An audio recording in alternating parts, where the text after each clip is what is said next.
বলেন খাজা বাবা ভুয়া, আবার বলেন ভুয়া ভুয়া, খাজা বাবা ভুয়া, আবার বলেন চ্যালেঞ্জ তোলো, পৃথিবীকে চ্যালেঞ্জ তোলো। আল্লাহর দান রাসূলকে দিয়া, আল্লাহর দান রাসূলকে দিয়া, আল্লাহ গেলেন গায়েব হইয়া, রাসূলের দান খাজারে দিয়া, খাজা গেল আজমিরে। তো খাজা যদি আজমিরে থাকে চিটাং আসবে কেন?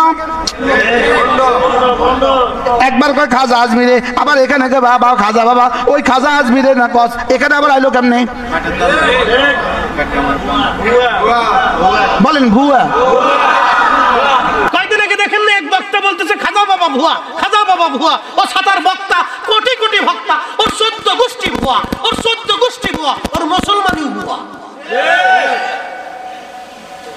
এদেশে যদি ওলিরা ভুয়া হয় তো মুসলমানই ভুয়া।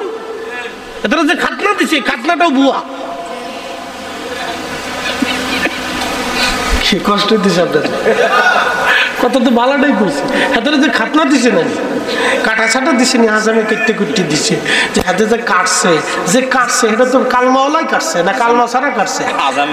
আজামে আজামে ওযু করছে না নি, তো ওযু তো করছে, এত তো মুসলমান। তো মুসলমানই তো হইলো কেমনে? খাজা বাবা আজমিরের কারণে তো ইসলাম পাইছে। কি কথা কর না কেন? তো খাজা বাবা না আসলে তো এত আজাম হইতো না, আর আজাম না হইলে তো এত সোনাটাও কাটতো না। কথা ক্লিয়ার না? ভেজাল আছে? পরিষ্কার কথা। বেজার হইলি আর খুশি হইলি আর কিছু তো করার নাই। বুঝে না, বুঝে না, এরা বুঝছে না। এরা মনে করে যে আমরা 2 দিন খাইয়ে মনে হয় বিরাট কিছু করে ফেলছি। না, কিচ্ছু করেন নাই। আমরা এদেশের 60 লক্ষ আলেম যা করতে পারি নাই, শাহজালাল ইয়ামানি মুজাদ্দিদি একা তাই করছে। না জোরে বলেন, না না কথা বলেন না কেন? জোরে বলেন। উনি একা তা করে দেখাই দিছে, আমরা 60 লক্ষ পারি নাই। অতএব ওনাদের সাথে আমাদের এই পারাপারি চলে না। ওনাদের জন্য দোয়া চলে, ওনাদের কাছ থেকে আমরা দোয়া নেওয়া চলে। আল্লাহ আমাদেরকে তৌফিক দিক। সকলে বলেন আমিন।